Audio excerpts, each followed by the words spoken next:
You're not going to be limited by visible physical supply if you have removed your dependence upon physical visible supply.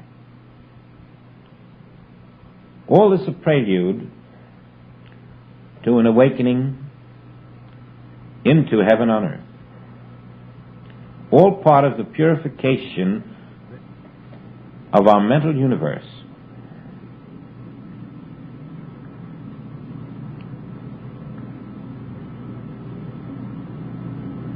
Your transformation is your resurrection.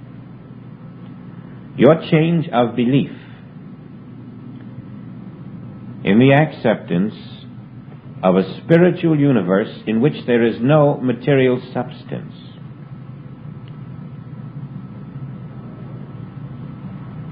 Unconditions the mind, makes you capable of accepting these images in thought without flinching. Cosmic shadows, knowing that they only appear to be out there.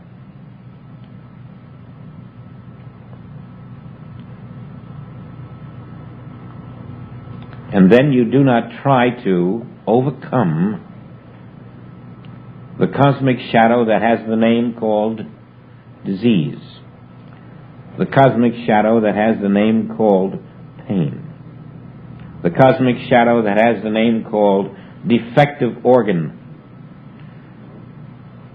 heart that won't beat, lung that won't pump, back that won't bend. You regard these as your shadows of thought. And you know that they had to have a beginning in time.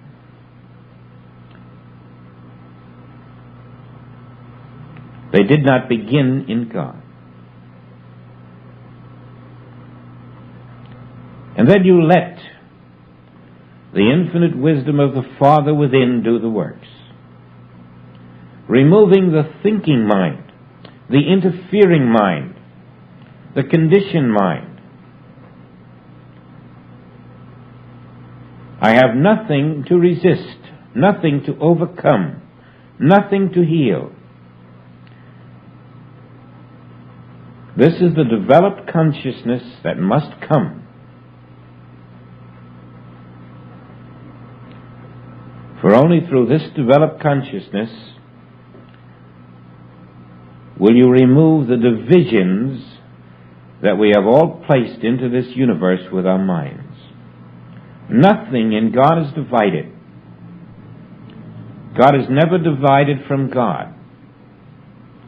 Spirit is never divided from itself. And spirit is all there is. You are never divided from spirit. You are never separated from spirit.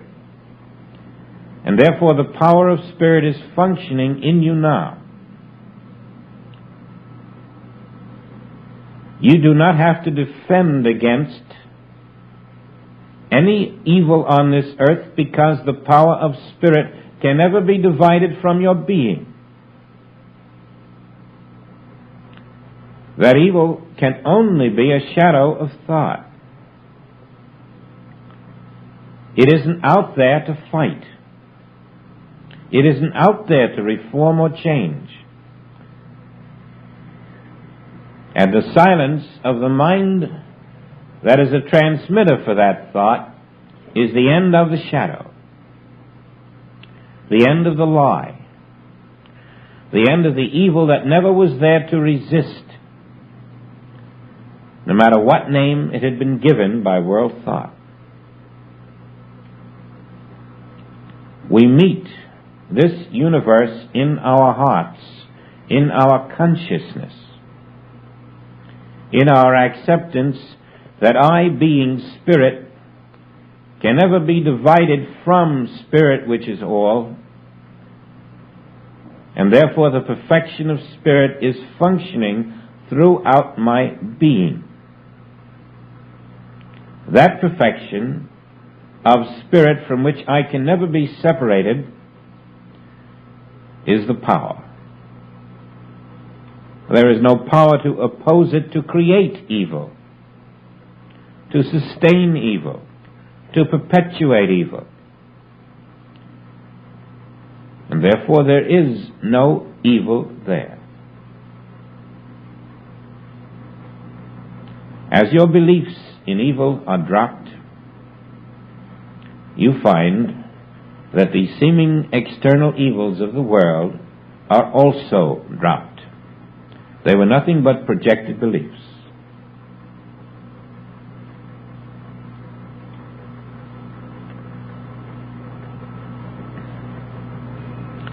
And now the veil is making way for that rising Christ. Now the water of humanhood is being transformed to the wine of spirit. The transformation is not in the future. The transformation is in the consciousness now. We feel the depth of our being.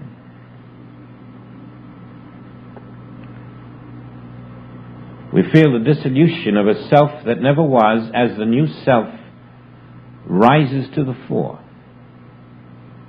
The self that can look out upon the world and say there is nothing here except the Spirit of God.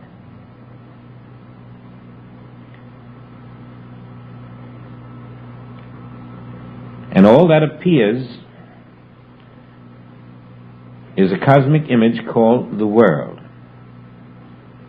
One cosmic image called the world.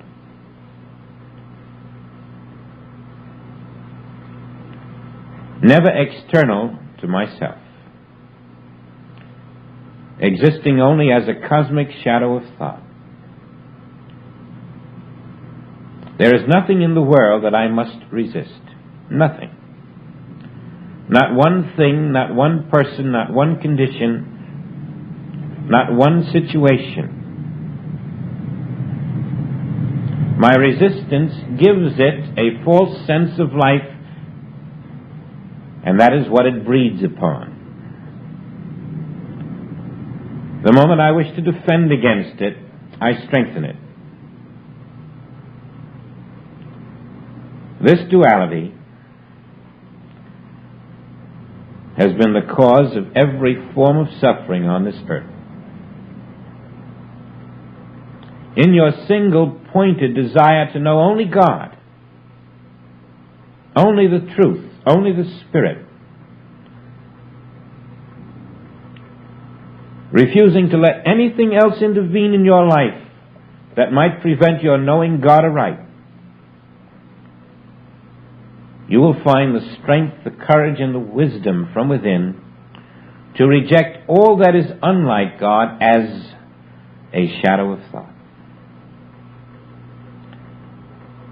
This great faculty develops which hears, sees, feels, and knows spiritually, and says, I need no sword to defend against this world, for I alone exist. I, the living Spirit of the living God.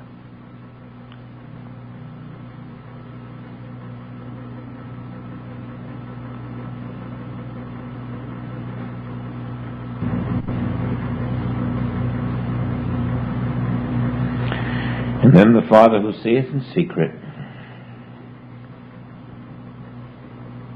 becomes your realized eternal life.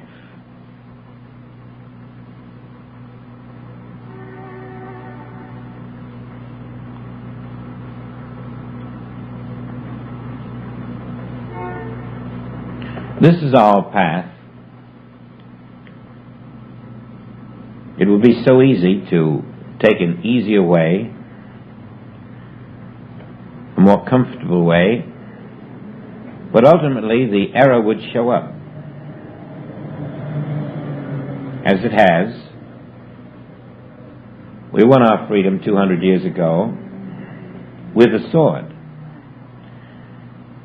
And we find now that that sword is turned against us in many places. We find the truth of his statement, those who live by the sword shall die by it.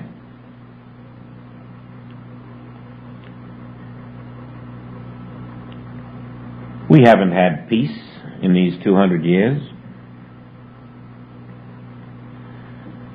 Those who have died in the wars have died by the same sword that we use to obtain our freedom. We have closed our eyes to these things. We have talked about noble causes.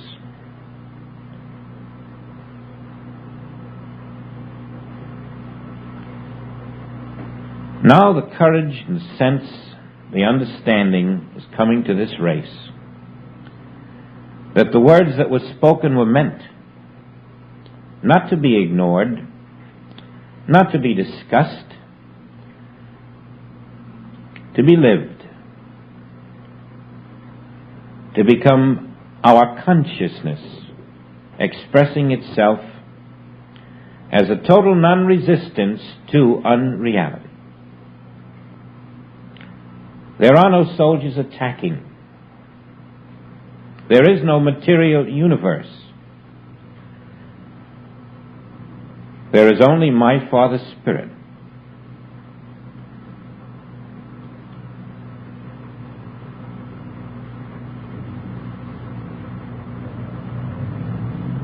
And in that acceptance, you will feel the unreality of the forms that move in your consciousness. You will feel their unsubstantial nature, their lack of support from spirit, their being bred in the ignorance of man's knowledge that only God is here. We begin to feel this shell-like world, this one-dimensional papier-mâché universe, and we lose our fear of it, our dependence upon it. The bread alone no longer entices us.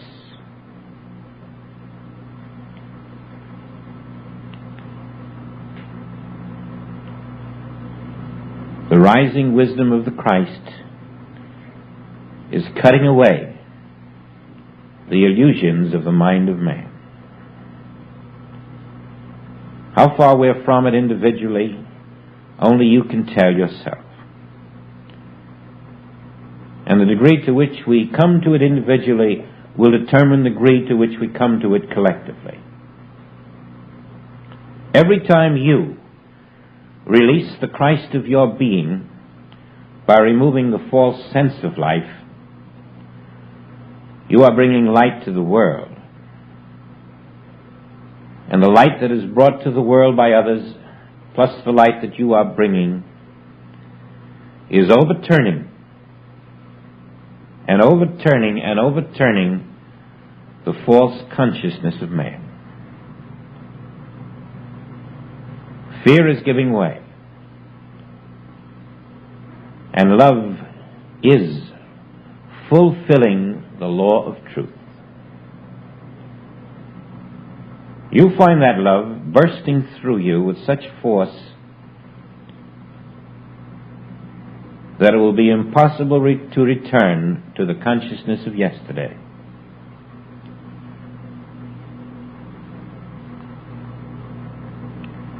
Now you must bear witness to that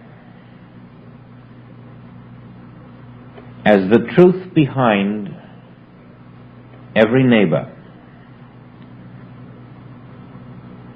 There's no neighbor coming up the freeway with a gun. There is only a spiritual self there. And I, the Spirit, bear witness to the spirit of every man. He has no evil to bring me, for he is the living Spirit itself. You can find the way to do this in your consciousness. And as you loose the world from its material beliefs in your consciousness, you will find you are loosing yourself. As you loose Lazarus, you are freed from the belief in matter and liberated into spiritual reality.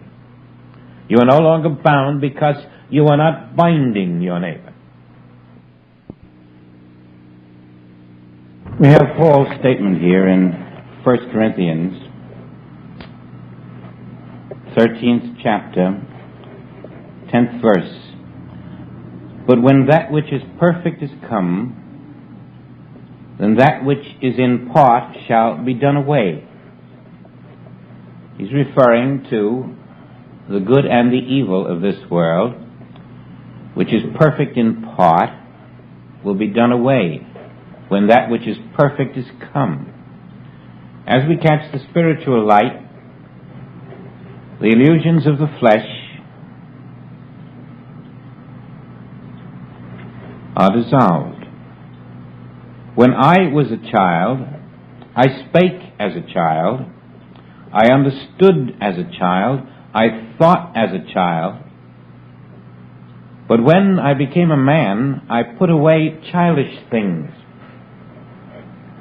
The great vision there is that the childish things are the material beliefs of this world.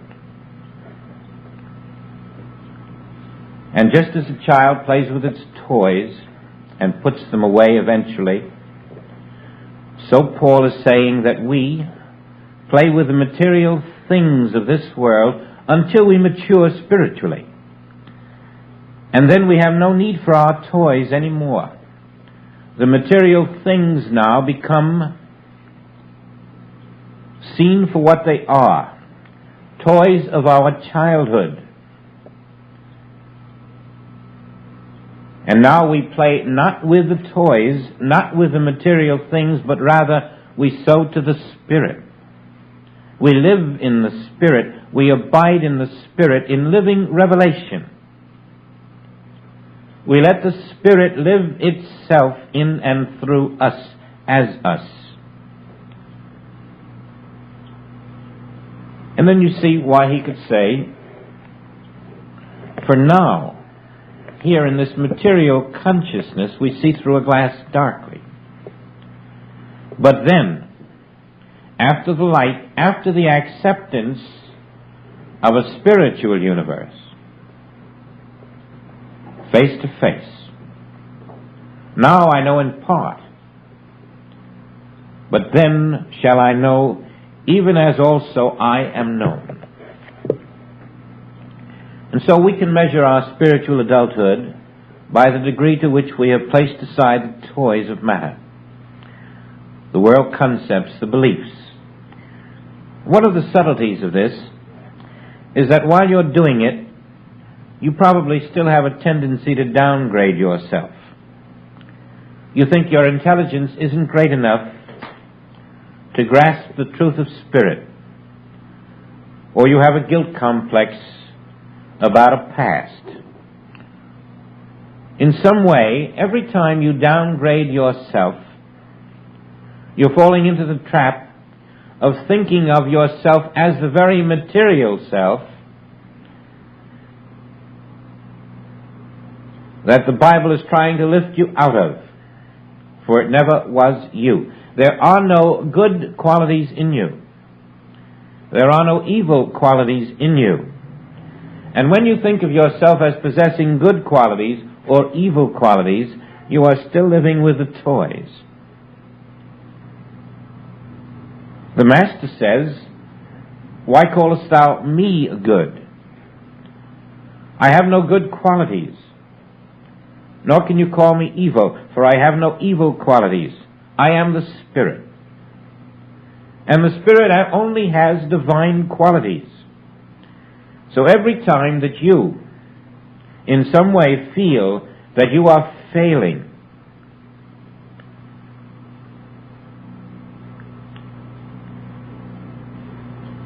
you are calling God a failure. You are denying your spiritual selfhood. Do you see then that every form of self-abasement that you may practice, every guilt, every fear, every belief that is not divine is your rejection of your true self?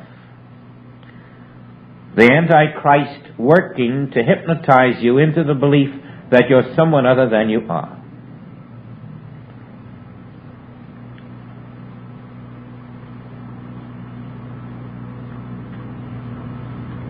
You only have perfect divine qualities.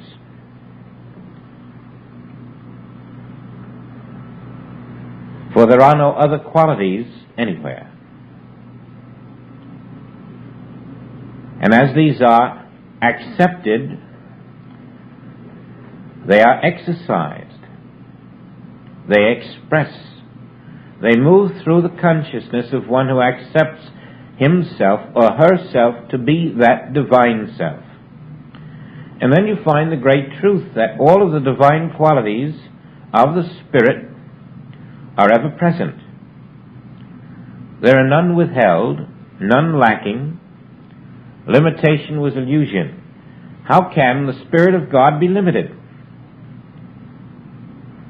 You had limited yourself to your finite mind's concept of this world, and therefore you thought you were limited.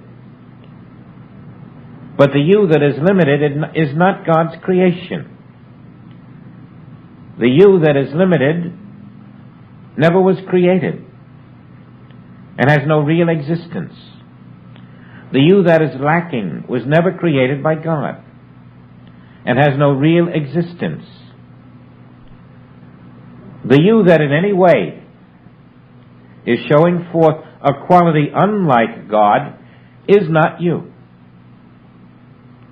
For God created nothing but His divine image and likeness.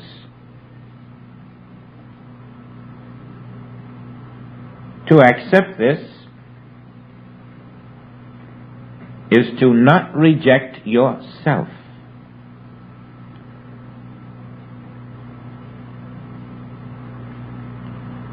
Now, the glass darkly is the belief that I can be something unlike God. I cannot. No matter what I do or say or how evil I may appear, I cannot be something unlike God. For there is nothing unlike God, except cosmic shadows or images without reality. And you don't have to do anything about those images without reality, other than to recognize them as just that. And then to your amazement, as you go on your way, doing nothing about them, and not letting them live in your consciousness, they will starve to death. Those images will disappear, and that which is there, the divine image and likeness of the Father, will visibly reveal itself as the health of your countenance, as the vigor of your form, as the perfection of your being. For the ideas of the divine mind are ever present in their fullness throughout this infinite universe. All divine ideas are omnipresent in the Spirit, and they are never separated from the Spirit. In our human sense of things, we see a cause today, and 4 months later we see an effect from that cause. But we are seeing the cause now and the effect 4 months from now, whereas in the Spirit, the cause and the effect are already contained and completed without 4 months to harvest. Cause and effect are one in spirit. They are never separated by time. All that is an effect out here is already a completed reality in the Spirit. And so you can accept that every divine idea and its completion, both being in the Spirit, are fully complete now. And nothing, no power on this earth, can separate cause and effect in spirit. The cause, the expression of that cause, the effect of that cause, the manifestation of that cause are complete and inseparable throughout eternity. That which we see out here as a bad effect has no reality. That which we see out here as a good effect has no reality. All that is real is the invisible cause and effect ever perfectly expressing. And whether our concept of it in the outer is good or evil does not change its perfection, which is ever present. You can depend on that ever-present perfection.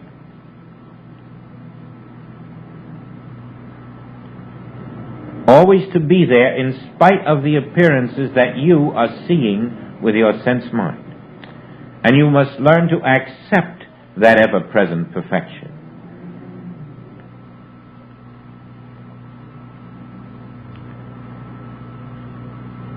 You accept that the message which was sent in the mails, delayed by the post office, is already delivered in spirit, is a finished fact. That all that is in spirit is a finished fact. That nothing that will transpire in the outer is a newness.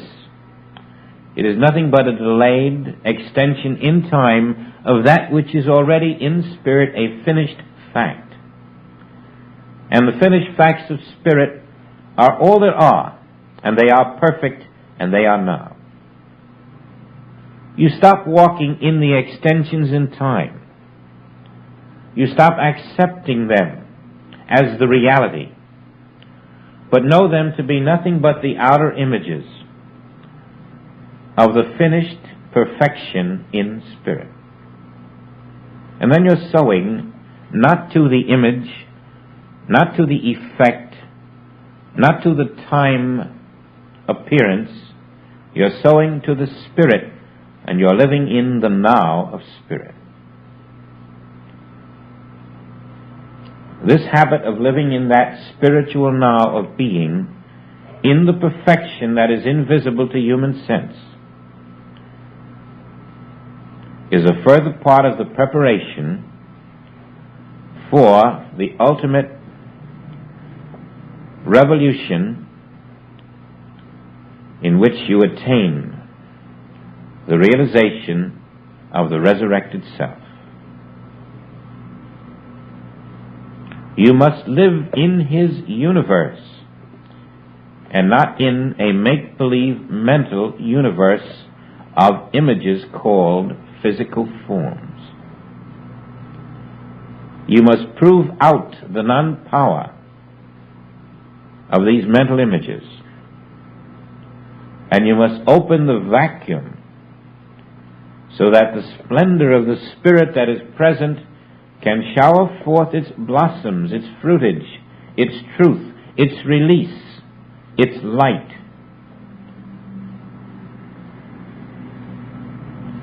The prize that we are all working for is to deny the self-indulgence of the false self, which wants to make this a better world, and to realize that our function is not to make this a better world. Our function is to live in my Father's kingdom, which is not this world, but which is here where this world appears. The world has stumbled by trying to improve this world. You cannot improve non-existence.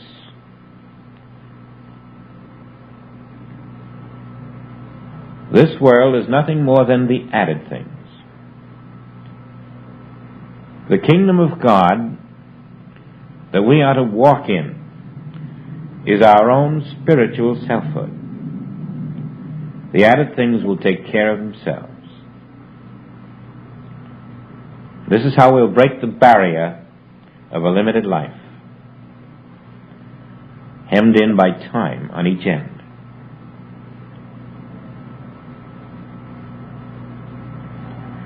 Now, as a revelation to me, it has come that transformation is not a tomorrow thing, nor is it an attainment. It is an experience in your own consciousness that you already are, all that you aspire to be. When I say it's a revelation to me, I mean this. We all have heard it and read it and seen it and said it, but it's a revelation to you when it happens to you. Then it is yours. Then it isn't something you've seen or heard or read. It's something that in that instant is talking to you and saying, now be transformed from water to wine. Recognize yourself. Now. Know who you are. Now find the higher self.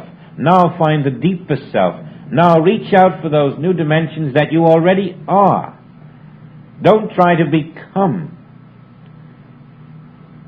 but drop away the illusion of what you are so that what you really are is an experience of your being. That kind of a revelation comes to us all, in which we feel these inner depths and we feel the false mental concept of ourself being dissolved. There never was an individual imprisoned in a physical form. There never was an individual limited by a human mind. That image of us is nothing but a cosmic shadow. All there is of us is the precise statement of the Father.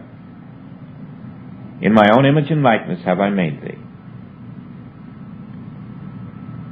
And it is not a physical self, therefore. It is not a mental self. It is the very Spirit itself.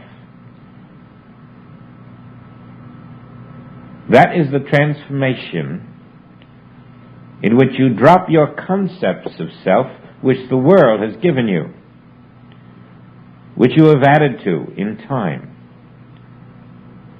and recognize that I must be what God says I am.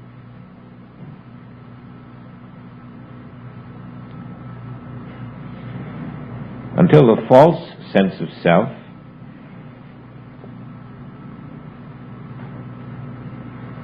like the stone that is shaped by the flowing water, this false sense of self slowly drops away as the living waters of spirit shape the new awareness of being. Accept, let go. That is not attaining, that is realizing. We are all that one. And this is how the new consciousness of the world will now outpicture a new earth. As each of us drop those false beliefs about ourselves, accepting spiritual identity, and then the purer expression of being will outpicture as a new world.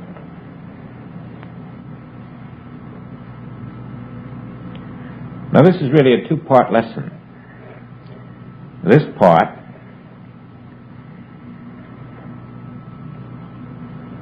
is the removal of the desire or the belief that there is a need to resist, so that we can in the second part of our message on Easter Sunday, come to the meeting with an awareness that I, the Spirit,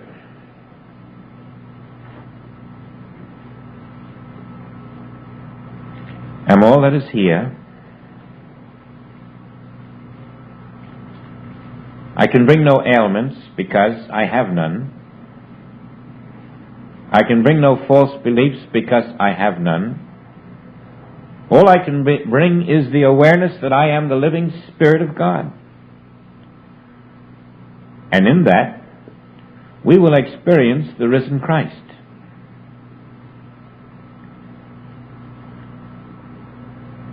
For we shall be the one, living itself without the interference of a human mind, setting up a second channel of thought,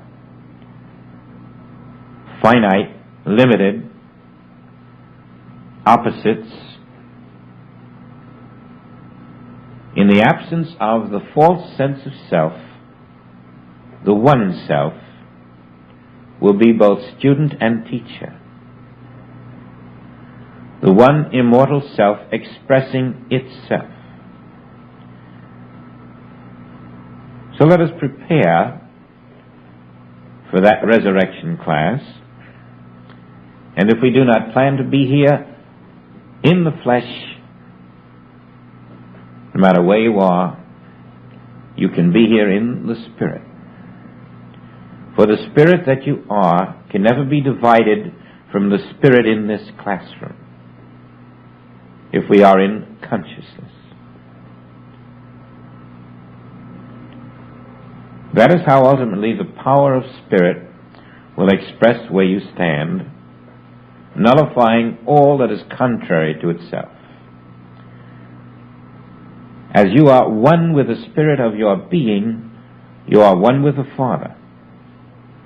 And then my power, in your oneness with my being in you, must flow through you,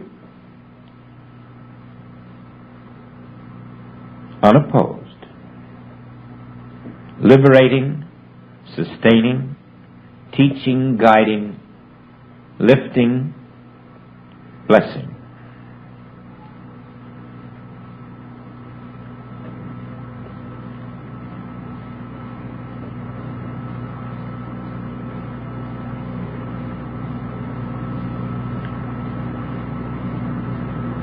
You'll find it in the first book of John, his letter, I in the midst of thee. I am the key to the kingdom. I in the midst of thee can do all that every machine on this earth is trying to do. All that every invention in the minds of men has tried and will continue trying to do. I in the midst of thee am the living power of God. And there is none other. And that is the revelation not of the power of God in you, but of the power of your own being. For I in the midst of you is the revelation that I in the midst of you and you are one and the same. There is no in the midst of you. There is only I. And as you graduate from the words in the midst to the realization that I in the midst of you is the revelation that I am you, you will rest from the sense mind which thinks there is another I than this I, which is the eye of the Father.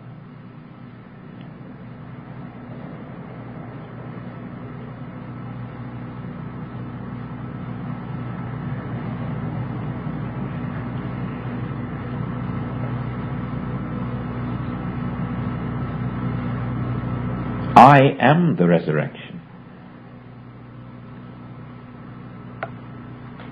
Because I am the only life.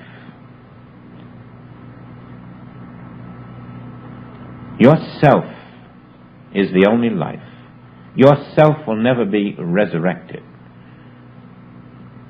Only your consciousness of that self is called the resurrection. Yourself needs no resurrection, ever. It is the self of God.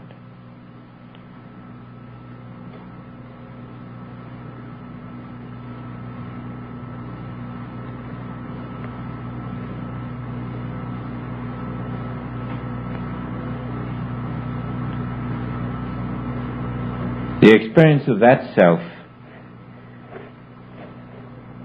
will give you all the confidence you'll ever need to know that there is no evil on this earth to be resisted.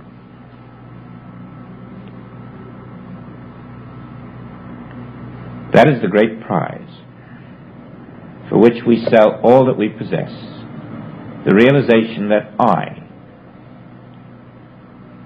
and the self that is God are one, identical, one and the same. And all that is not that I am not.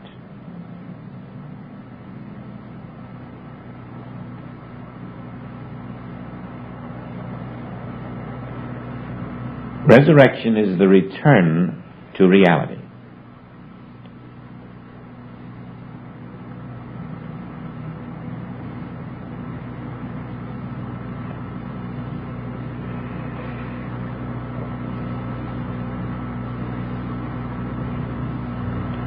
We have dropped our toys.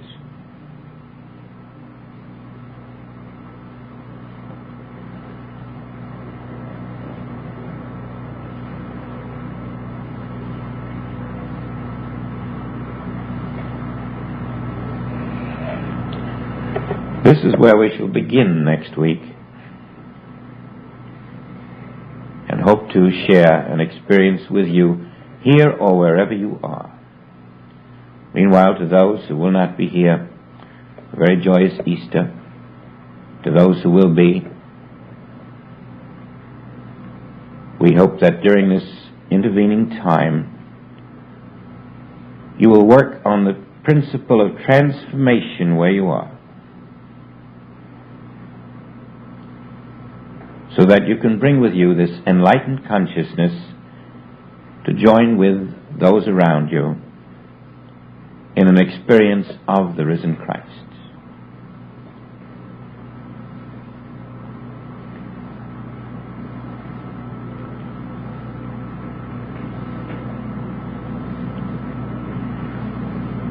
Much love, and see you soon.